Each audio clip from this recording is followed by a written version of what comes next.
Happy Monday! How's the writing coming along? Today I'm going to give you an overview of Stage 1 brainstorming and everything that goes along with it.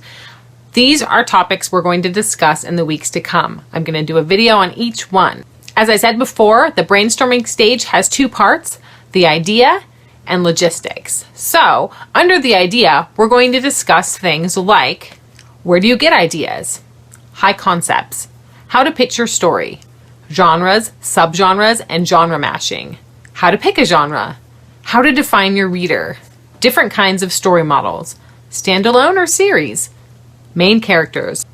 Antagonists or other opposition. Side characters and the roles they will fill. Point of view.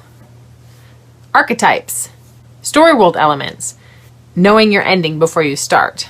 Or at least the gist of your ending. Then we move into the logistics phase, and that's all about the details. Logistics is divided into 4 areas: plot, characters, storyworld, and theme.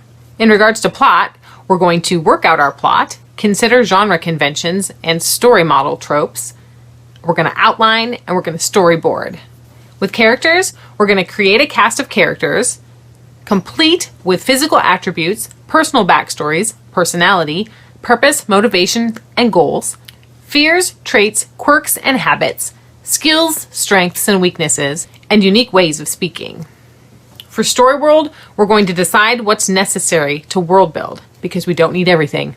We're going to talk about geography, environment, cities and towns, how to name places, government, demographics and economics, landmarks and buildings, civilizations and cultures, how to create racial and ethnic groups, physical and mental attributes of certain people types, history of your story world and its people groups, occupations, religions, technologies, how to create your own language, story world slang, magic, creatures, current day problems, the logistics of battles and wars, how all of these things interact with your story world, ways to work story world information into your story, and how to avoid getting story world builder's disease.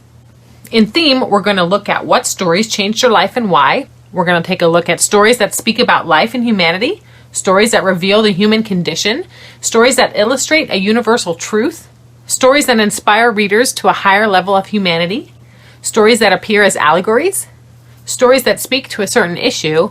We're going to talk about how theme can pose a question in a book, and natural ways to work theme into your story so that it doesn't come off as preachy.